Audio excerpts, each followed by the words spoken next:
오늘 함께 은혜 받으실 말씀을 제가 봉독하겠습니다. 요한복음 17장 20절로 23절. 내가 비옵는 것은 이 사람들만 위함이 아니요 또 그들의 말로 말미암아 나를 믿는 사람들도 위함이니, 아버지여, 아버지께서 내 안에 내가 아버지 안에 있는 것 같이 그들도 다 하나가 되어 우리 안에 있게 하사 세상으로 아버지께서 나를 보내신 것을 믿게 하옵소서. 내게 주신 영광을 내가 그들에게 주었사오니 이는 우리가 하나가 된 것 같이 그들도 하나가 되게 하려 함이니이다. 곧 내가 그들 안에 있고 아버지께서 내 안에 계시어 그들로 온전함을 이루어 하나가 되게 하려 함은 아버지께서 나를 보내신 것과 또 나를 사랑하심 같이 그들도 사랑하신 것을 세상으로 알게 하려 함이로소이다. 아멘. 오늘 주신 말씀으로 하나님과 하나됨으로 누리는 축복, 그런 제목으로 함께 은혜를 나누고자 합니다. 연세대학교 의료원의 원목실에서 사역을 하셨던 김복남 전도사님이 계십니다. 그분께서 쓰신 간정집이 아침은 늘 눈이 부시다 하는 책입니다. 제가 그 지난 주일 한 주간 동안 이 책을 완독했습니다. 이 책 안에는 병원 안에서 재활하고 있는 환자들의 모습과 특별히 자기의 남편이 결장암에 걸려서 투병하고 있는 모든 모습들을 담고 있습니다. 그 책의 내용 가운데 이런 작은 제목이 있습니다. 그 정도라면 그래도 감사하지 않겠어요? 라는 내용인데요. 이 내용을 제가 잠깐 소개해드리는 것으로 오늘 말씀을 열고자 합니다. 전기감전사고로 두 팔을 잃어버린 남자 환자가 흐느끼며 말했습니다. 다시 한번 아들의 머리를 쓰다듬어 줄 수만 있다면, 사랑하는 아내를 한 번만 더 안아볼 수 있다면 얼마나 행복할까요? 교통사고로 두 다리를 잃어버린 7살 난 아이의 어머니는 가슴을 치면서 말합니다. 내 다리를 잘라서 우리 아이에게 줄 수만 있다면 얼마나 좋겠어요. 두 팔을 잃은 것도 다리를 잃은 것도 불행한 일인데, 중증 환자들이 보기에는 이 사람들은 가벼운 병에 해당되는 것입니다. 그들은 차라리 팔이 없고 다리가 없는 사람을 부러워한대요. 하반신이 마비된 척수 환자들은 이렇게 말한답니다. 저들도 힘들고 어렵게 살아가기는 마찬가지겠지만 저 정도라면 그래도 감사하며 살아갈 수 있지 않을까요? 저들은 목발이라도 짚고 화장실에라도 갈 수 있지만 우리는 그것이 불가능하답니다. 목을 다쳐서 온몸이 전신마비가 되온 경추장애인들은 이렇게 말한대요. 저렇게 상반신이라도 움직일 수 있다면 얼마나 좋겠어요. 그러나 나는 스스로 할 수 있는 것이 아무것도 없답니다. 절망 가운데서 어떤 환자는 제발 나에게 죽고 싶으니까 죽는 약을 좀 구해달라고 애걸복걸하는 사람도 있다고 합니다. 이 전도사님은 원목실에서 많은 환자들을 만나면서 참으로 마음이 아팠대요. 재활병원에 있는 환자들을 만나보면 그들이 이구동성으로 하는 말이 있답니다. 내가 그렇게 다칠 줄은 몰랐다. 내가 장애인이 될 줄은 꿈에도 생각하지 않았다는 이야기를 이구동성으로 한대요. 환자들 가운데는 교수도 있고 의사도 있고 선생님도 있고 다양한 직종에 있는 사람들이 있어요. 그들도 다치기 전엔 우리와 똑같은 일상생활을 평범하게 살다가 불의의 뜻밖의 사고와 질병으로 장애인이 되어서 누워있는 사람들. 그들의 모습을 보면서 이 전도사님은 그런 생각을 했대요. 그래, 하나님께서 주신 것을 소중하게 여기지 못하고 당연한 것으로 여기고 살다가 그것을 잃어버리고 난 뒤에야 후회하는 사람들이 얼마나 많은가. 그 책의 앞부분에 나와 있는 짧은 에피소드입니다. 저도 이 글을 읽으면서 내가 그동안 소소하게 느꼈던 일상, 당연하게 여겼던 그 일상이 하나님께서 나에게 허락하지 않으시면 내가 누릴 수 없다는 것을 알게 되었고요.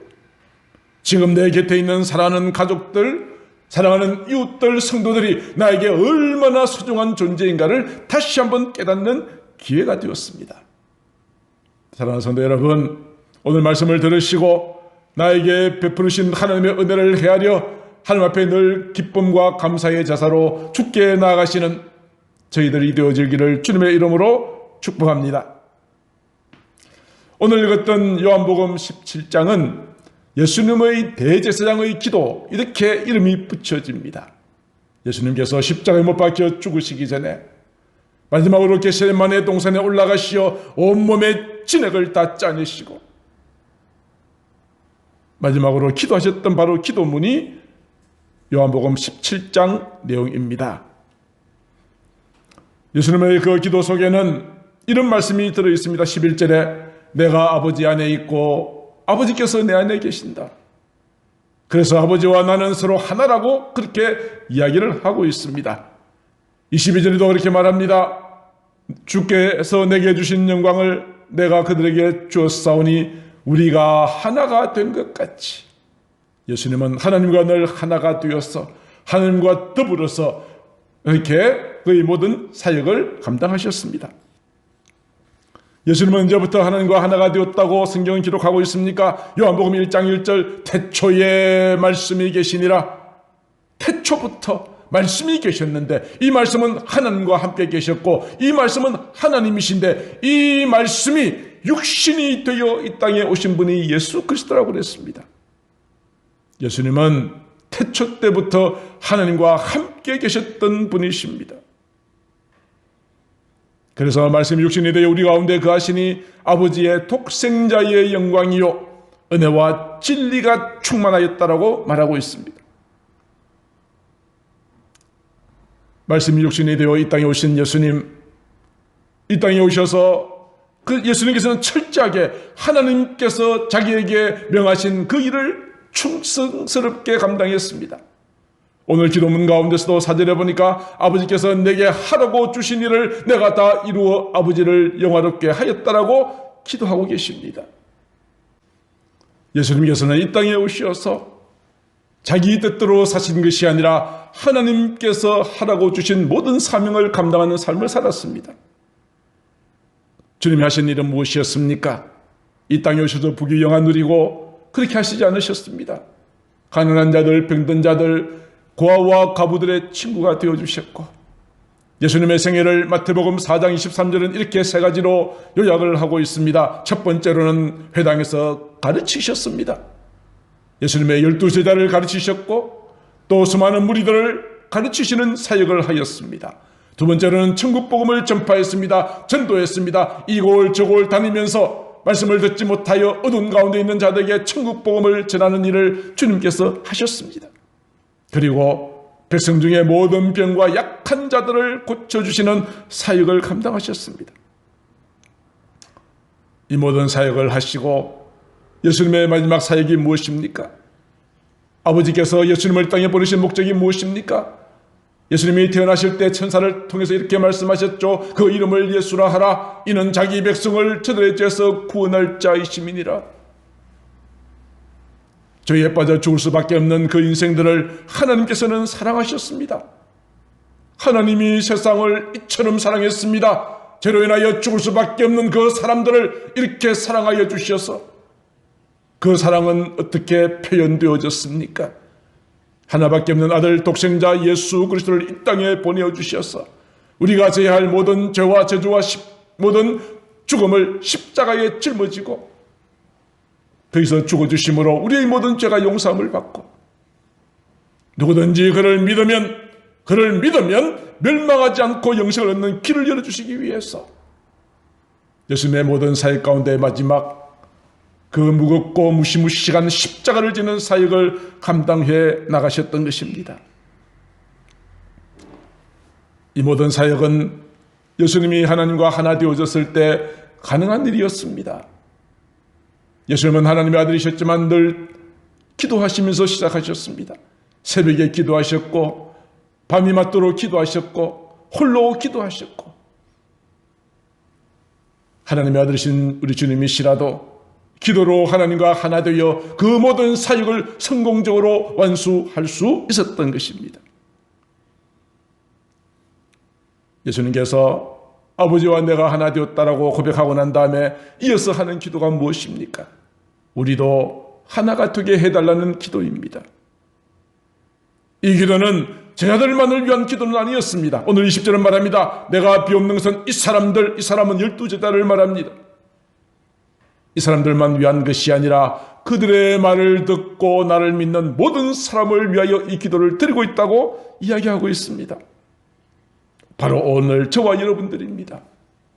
우리 주님께서 마지막으로 그렇게 간절하게 기도하셨던 내용, 오늘 또 저와 여러분들이 예수님이 아버지 하나님과 하나 되어졌던 것처럼 온전한 하나가 되어지게 해달라고 기도하고 계신 것입니다. 21절에 그런 내용이 나와 있죠. 아버지여, 아버지께서 내 안에 내가 아버지 안에 있는 것 같이 그들도 다 하나가 되어 우리 안에 있게 해주십시오. 23절에도 그런 말씀이 나옵니다. 내가 그들 안에 있고 아버지께서 내 안에 계시어 그들로 온전함을 이루어 하나가 되게 하시만. 사랑하는 성도 여러분, 우리 주님께서 아버지 하나님과 하나 되심으로 그의 위대한 사역을 감당할 수 있었던 것처럼 우리도 하나님과 하나 되어질 때에 놀랍고 위대한 역사를 이룰 뿐 아니라 하나님과 하나 되어질 때에 우리는 주님이 가신 그 길을 끝까지 걸어갈 수 있는 승리자가 될 줄로 믿습니다. 아버지 하나님과 예수님이 하나됨으로 친밀한 관계를 유지했던 것처럼 성경 속에는 하나님과 우리와의 관계를 여러 가지 비유로 설명하고 있습니다. 첫 번째가 포도나무와 가지의 비유입니다. 예수님께서는 요한복음 15장 7절에서 이렇게 말하고 있습니다. 나는 포도나무요 너희는 가지다. 제가 내 안에 내가 저 안에 있으면 이 사람은 과실을 많이 맺나니 나를 떠나서는 너희가 아무것도 할 수 없다. 가지는 그저 나무에 붙어 있기만 하면 열매는 저절로 맺는다고 말씀하셨습니다. 이와 같이 우리가 주님께 붙어 있기만 하면, 주님께 가까이 나가기만 하면 우리의 모든 삶을 통하여 풍성한 열매를 허락하여 주시겠다는 말씀입니다. 가지가 나무에 붙어 있지 않으면 말라서 밖에 버리워져 불태워질 수밖에 없습니다. 우리가 주님을 떠나서는 아무것도 할 수 없다고 주님은 분명히 말씀하셨으니 우리가 하나 되어지기 위하여 포도나무와 가지가 서로 붙어 있는 것처럼 우리는 주님과 붙어 있어야 합니다. 말씀과 날마다 말씀을 공급받아야 하고 성령의 놀라운 은혜를 날마다 입어야 하고 주님의 귀한 음성에 귀를 기울이는 자가 되어야 하는 것입니다. 너희가 내 안에 거하고 내 말이 너희 안에 거하면 무엇이든지 원하는 대로 구하라 그리하면 이루리라 말씀하여 주셨습니다. 포도나무와 가지의 비유, 이것은 생명의 관계입니다. 분리되면 죽는 것입니다. 그러므로 생명 포도나무와 가지와 같이 우리가 주님께 딱 붙어 있고 말씀에 딱 붙어 있고 날마다 성령님의 감동을 받고 성령님의 은사를 얻는다면 우리도 주님과 하나 되어서 우리의 놀랍고 위대한 역사를 만들어 갈 수 있다고 이 비유를 통해서 우리에게 말씀하십니다. 두 번째로 하나님과 우리의 친밀한 관계는 무엇으로 비유할 수 있습니까? 교회와 비유할 수 있습니다. 사도 바울은 에베소 교회를 향하여서 남편과 아내에 대한 이야기를 쭉 하다가 그 원리가 교회에 적용된다고 말씀하셨습니다. 에베소서 5장 22절입니다. 아내들이여 남편에게 복종해라. 복종할 것을 아내에게 권면합니다. 죽게 하듯 하라. 남편들에게는 무엇을 요구합니까? 남편들아 아내 사랑하기를 그리스도께서 교회를 사랑하시고 그 교회를 위하여 자신을 주신같이 하라. 건강한 가정, 건강한 부부 생활에는 두 개의 기둥이 있습니다. 무엇입니까? 복종과 사랑입니다. 이 두 기둥 위에 그 가정은 든든하게 세워지는 것입니다. 이와 같이 교회도 한 가지라 이 말입니다. 이 교회는 어떤 조직이나 사람들의 모임과는 다릅니다. 이 교회의 진정한 주인은 주님이십니다. 이 교회의 머리는 주인이십니다. 저를 포함하여 여러분들은 머리가 되신 주님의 말씀을 따라서 우리는 팔이 되고 손이 되고 귀가 되고 입이 되어 그 말씀대로 순종하는 우리는 지체인 것입니다. 머리가 하는 지시를 손발이 따라하지 못하면 이것이 장애인들 아닙니까? 하반신 장애, 전신 장애인들. 머리는 무엇인가 해야 되겠는데 손발이 움직이지 않는 것처럼 하나님의 말씀은 끊임없이 머리가 되신 주님으로부터 공급되고 선포되어지는데 우리가 그 말씀을 무시하고 따르지 않는다면 그 교회는 건강한 교회가 되지 못하는 것은 지극히 당연한 것 아닐까요? 우리는 머리가 되신 주님으로부터 모일 때마다 말씀을 배우고 듣고 또한 그 말씀을 우리 이웃들에게 행하고 나누어주는 아름다운 공동체가 되기를 바랍니다. 우리는 교회에서 천국의 기쁨을 맛볼 수 있어야 해요. 천국의 기쁨을 맛볼 수 있는 교회. 은혜가 있고 기쁨이 있고 감사가 있고 섬김이 있고 우리 서소만 교회가 그런 교회가 되어지기를 주님의 이름으로 축복합니다. 세 번째는 무엇으로 비유할 수 있을까요? 신랑과 신부로 비유할 수 있을 것입니다. 요한계시록 21장에 보면 이런 말씀이 나옵니다. 1절에 또 내가 새 하늘과 새 땅을 보았습니다. 처음 하늘과 처음 땅 바다도 있지 않다고 이야기하며 사라졌습니다. 처음 하늘과 처음 땅 바다는 무엇입니까? 하나님께서 만드신 지금 우리가 살고 있는 이 땅은 언젠가 없어지고 새 하늘과 새 땅이 나타날 때가 있는데 이전에 보니까 이렇게 말합니다. 하늘로부터 거룩한 성 예루살렘이 내려왔습니다. 그 준비한 것이 신부가 남편을 위하여 단장한 것 같더라 이렇게 말하고 있습니다. 이 세상 마지막 날 주님을 믿음으로 하나님의 자녀가 되고 666 짐승에 펴받지 않고 끝까지 믿음을 지킨 저와 여러분들은 우리 주님 다시 오시는 그때에 신랑 되신 주님을 맞이하고 영원한 하나님의 나라의 천국에서 영생 뭉토록 살 수 있는 귀한 축복을 누릴 수 있게 되어진다 이 말입니다. 부부도 오래같이 살다 보면은 서로 닮아갔지요. 말하는 소리, 행동, 생각까지 닮아갑니다. 이와 같이 우리도 하나님과 동행하는 삶을 살게 되면 하나님의 생각을 납니다. 하나님의 성품을 납니다. 하나님의 뜻을 깨닫습니다. 어떻게 하면 내가 하나님을 기쁘시게 할 것인가를 스스로 생각하게 되어지지요. 그리고 나를 사랑하시는 그 하나님과 만나는 시간, 예배 시간과 하나님 앞에 나의 모든 사정을 아뢰어드리는 기도의 시간이 내 인생의 무거운 짐이나 부담스러운 것이 아니게 된다 이 말입니다. 그 시간이 기다려지고 그 시간이 행복하고 이것이 우리가 교회 안에서 믿음 생활하면서 우리가 누려야 될 귀한 축복인 것입니다. 어린 양 되시는 주님과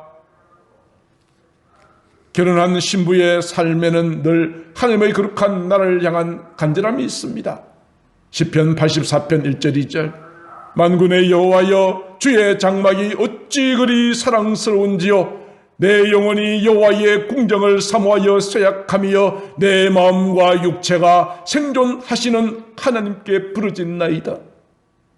신랑과 함께 거처할 주의 장막과 여호와의 궁정을 사모하는 마음이 행복한 부부와 그 모든 생활이 천국과 같던 것처럼 교회를 통하여서 우리는 이런 아름다운 행복을 노래할 수 있게 되어지는 것입니다. 하나만 더 말씀을 드릴까요? 하나님과 우리 사이가 얼마나 하나 되어지고 친밀한 것인가를 목자와 양으로 설명할 수 있습니다. 성경은 이렇게 말합니다. 우리는 하나님의 지으신 자요 우리는 그의 것이요 그의 백성이요 그의 기르시는 양이라고 말합니다.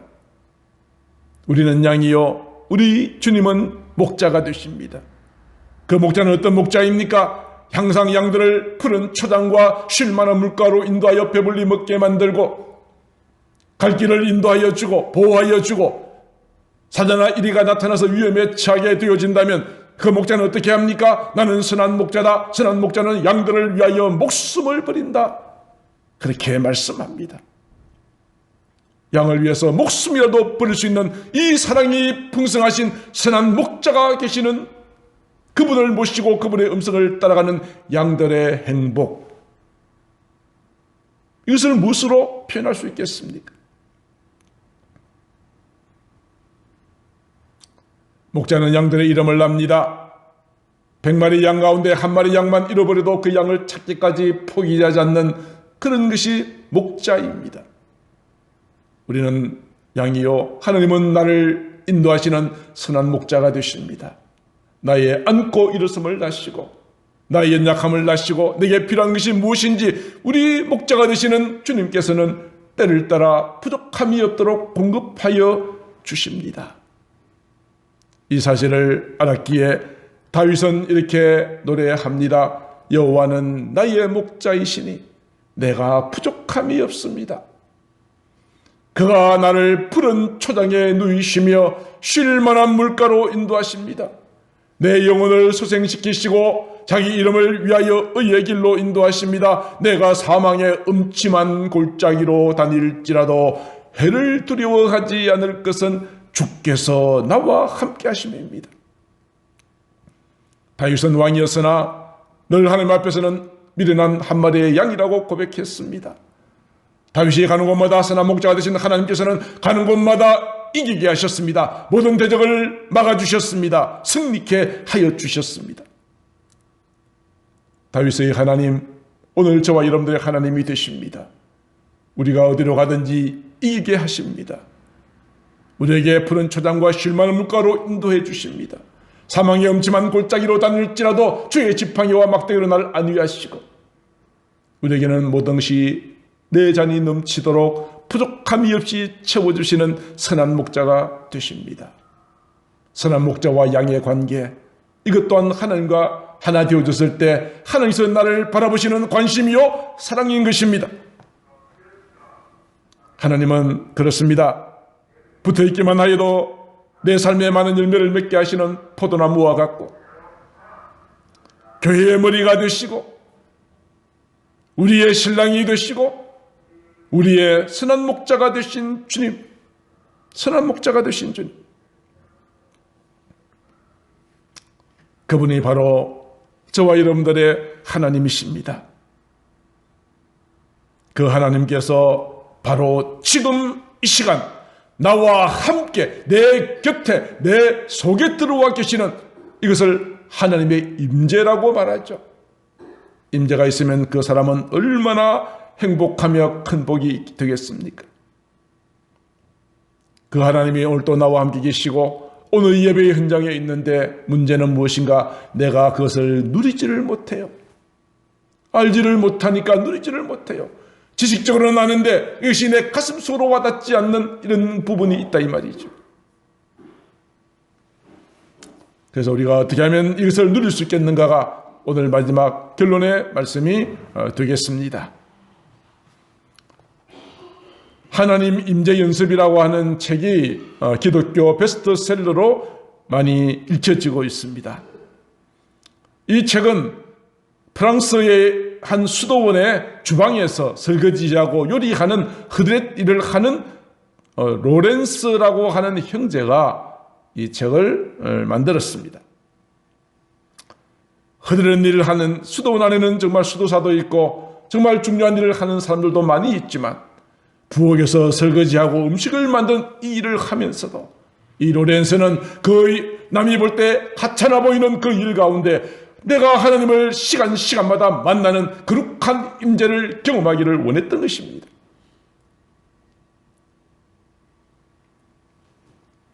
하나님의 임재 연습이라는 하는 내용 가운데 로렌스가 경험하였던 하나님에 대한 이야기들이 기록되어 있는데 몇 개만 소개하고자 합니다. 우리의 영적 생활에 있어서 가장 중요하고 필요한 연습이 있다면 하나님의 임재를 누리며 살아가는 것입니다. 매 순간순간마다 아무 생각 없이 사는 것이 아니라 하나님께서 나와 함께 계신다는 것을 누리며 느끼며 사는 것이 우리 영적 생활에 굉장히 중요하다고 이야기했습니다. 이 말의 의미는 우리가 하나님의 거룩하신 동행 안에서 끊임없이 기쁨을 발견하고 매 순간 어떤 식으로든지 대화에 막힘이 없이 항상 그분과 겸손하면서도 정답게 이야기를 나누는 것을 말합니다. 하나님과 끊임없이 대화를 하라는 것이죠. 여기에는 무슨 화려한 말이 필요한 것이 아닙니다. 멋진 말이 필요한 것이 아닙니다. 자녀가 부모와 대화하듯이 일상적인 용어로 하나님과 인격적인 만남을 전제하고 그렇게 대화해 나가는 것이 하나님의 임재를 경험하는 길이라는 것입니다. 이것은 특별히 유혹과 슬픔의 시간, 하나님과 분리되어 있는 것 같은 시간, 그리고 불성실과 범죄의 시간에 더더욱 중요합니다. 우리는 우리 영혼의 가장 깊은 곳, 가장 한가운데로부터 우러나오는 겸손하고 거짓이 없는 사랑으로 그분을 예배해야 합니다. 그것이 우리의 본성의 일부가 되기까지 반복해야 합니다. 이것이 몸에 배기까지는 쉽지 않으나 한번 습득되고 나면 거룩한 기쁨의 원천이 됩니다. 무슨 말이냐 하면은 우리가 매일 무슨 일을 할 때나 잠을 깨었을 때나 청소를 할 때나 요리를 할 때나 회사에서 일을 할 때 어느 때든지 주님이 내 곁에 계셔 주님과 아름다운 교제를 나누는 삶으로 살아가는 것이 하나님의 임재를 연습한다는 의미입니다. 메마른 길을 홀로 걸어가도 나 홀로 가는 것이 아니라 주님께서 나와 함께 계셔. 모두가 다 나를 버린다 할지라도 주님은 내 곁에 계셔. 내가 하는 모든 일들을 간섭하시고 도와주시고 지혜를 주시는 바로 그 주님을 순간순간마다 경험하고 살아가는 것이 필요하다는 것입니다. 사랑하는 성도 여러분, 우리는 매 순간마다 하나님께서 베푸시는 은혜를 감사해야 합니다. 하나님은 우리 가까이에 계십니다. 어디에서 무엇을 하든지 우리는 하나님을 떠올려야 됩니다. 하나님과 인격적인 대화를 나누어야 합니다. 그 대화는 어려운 것이 아닙니다. 굉장히 일상적인 대화입니다. 예를 들어 보겠습니다. 우리 주님 안녕하셨어요? 주님 지난밤에도 저를 지켜주셔서 감사해요. 주님 오늘 또 새날 주셔서 감사해요. 주님 오늘 하루도 나와 함께 해주세요. 주님 나는 주님을 더 잘 알고 싶어요. 주님을 닮고 싶어요. 주님 내가 지금 어려운 일을 당했어요. 어떻게 하면 좋을지 나에게 지혜를 주세요. 가르쳐 주세요. 주님 저는 주님이 너무 좋아요. 주님 사랑해요. 주님 한 분만으로 만족해요. 잠자리에 들 때도 주님 내가 잠드는 시간 동안에도 주님 나를 지켜주세요. 우리의 일상 시간마다 짧은 기도이지만 자꾸 이것을 반복하고 하다 보면 이것이 내 생활의 습관이 되고 우리의 눈을 들어 오직 주님만을 바라보게 될 때에 우리 마음속에 모든 잡다한 것들은 떠나가게 될 것입니다. 세상의 모든 문제는 작게 보일 것입니다. 왜요? 주님이 나와 함께 계시기 때문에. 세상의 문제는 더 이상 나를 가로막지 못하게 될 것입니다. 하나님께서는 우리에게 그렇게 많은 것을 요구하지는 않으십니다. 다만 우리가 하나님을 깊이 생각하고 우리의 모든 삶 가운데 주님을 찬양하며 경배하기를 원하시는 겁니다. 시편 62편 5절은 이렇게 말합니다. 나의 영혼아 잠잠히 하나님만 바라라. 물은 나의 소망이 그로부터 나오는도다. 잠잠히 하나님만 바라라. 하나님만 바라라. 하나님만 바라라. 오늘도 나의 등 뒤에서 나를 도우시고 나와 함께 하시는 주님만 바라보고 믿음으로 걸어간다면 주님께서 반드시 여러분들을 지켜주시고 그 주님과 함께 누리는 삶은 정말 축복된 삶이 될 줄로 믿습니다. 말씀을 정리하려고 합니다. 사랑하는 성도 여러분, 이 세상에서 하나님과 함께 누리는 삶보다 더 행복한 것은 없습니다. 우리는 날마다 하나님과 함께 동행하는 이 모든 삶을 연습하십시다. 습관이 될 때까지는 인내가 필요하고 의지력이 필요할 것입니다. 내가 무슨 일을 하든지 그 일 가운데 주님이 나와 함께 계심을, 나를 돕고 계심을 고백하며 감사하며 사십시다. 그러면 여러분의 모든 염려와 걱정은 떠나가게 될 것입니다. 날마다 끼니마다 대하는 식탁은 거룩한 성찬의 자리가 될 것이고, 여러분의 거실은 예배당이 될 것이고, 여러분의 골방은 기도실이 될 것이고, 여러분이 날마다 출근하는 직장과 사업장은 여러분의 선교지가 되고, 나의 삶으로 착한 행실로 하나님을 영화롭게 만들어드리는 그러한 거룩한 장소가 될 줄로 믿습니다. 저는 오늘 이 시간 우리 사는 모든 성도님들이 정말 이런 간절한 은혜를, 축복을 받게 되기를 주님의 이름으로 축복합니다. 말씀을 같이 읽어보겠습니다. 시편 121편 4절. 이스라엘을 지키시는 자는 졸지도 아니하시고 주무시지도 아니하시리로다. 오늘도 졸지도 주무시지도 아니하시고 나와 동행하시고 나를 붙들어 주시고 나와 함께 하시는 주님. 오늘 그 주님이 바로 저와 여러분들의 아버지 하나님이십니다. 날마다 주님과 하나 되어져서 나의 말하는 것이나 행동하는 것이나 생각하는 모든 것들이 주님의 뜻을 따라 주님의 말씀대로 순종하며 하나님을 기쁘시게 해드리는 복된 삶이 되기를 간절히 소망합니다. 이제 우리의 모든 도움을 세상을 향하지 말고 주님께만 향하는 그런 마음으로 찬송가 383장을 부르시고 말씀을 마치고자 합니다.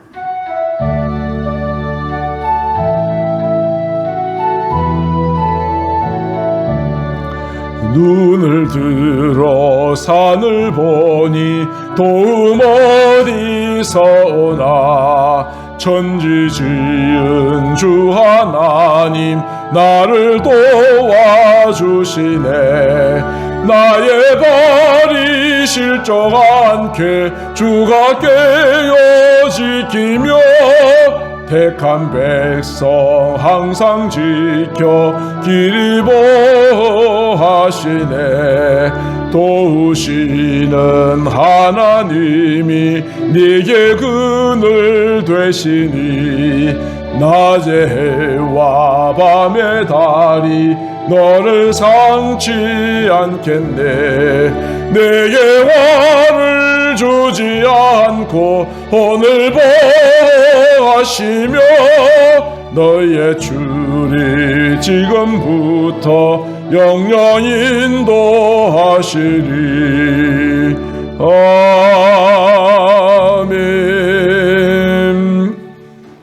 사랑의 하나님 아버지, 우리가 너무나도 당연하게 생각하였던 소소한 일상들, 항상 나와 함께 있는 우리 가족과 이웃들이 얼마나 소중한지를 다시 한번 기억하게 하시고, 우리 주님께서는 하나님과 하나 되시어 동행하심으로 아버지께서 맡기신 모든 사역을 성공적으로 완수하시고 십자가의 길까지 당당하게 걸어가실 수가 있었습니다. 사랑하는 아버지 하나님, 우리 주님께서 마지막으로 기도하실 때에, 우리를 위하여 기도하실 때에 우리도 하나가 되게 하여 달라고 기도하였는데, 아버지 하나님, 우리가 우리 교회가 진정한 마음으로 하나 되지 못한 모든 것들을 회개합니다. 또한 나의 모든 일상 가운데 하나님과 내가 하나 되어졌을 때 그 하나님과 하나됨을 통하여 귀한 축복을 누리며 살게 하옵소서. 우리가 내가 무슨 일을 하든지 주님과 동행한다는 생각을 가지고 주님께 감사하며 그 말씀대로 살아가는 저희들이 되어질 수 있도록 축복하여 주시옵소서. 아버지 하나님, 감사합니다. 오늘도 이 말씀을 가슴에 깊이 새기고 이제 얼마 남지 않은 금년 한 해 내게 베푸르신 은혜들을 헤아리며 감사하면서 주님의 높고 위대하심을 찬양하는 저희들이 되게 하옵소서. 사랑이 많으신 우리 구주 예수님 이름으로 기도드리옵나이다. 아멘.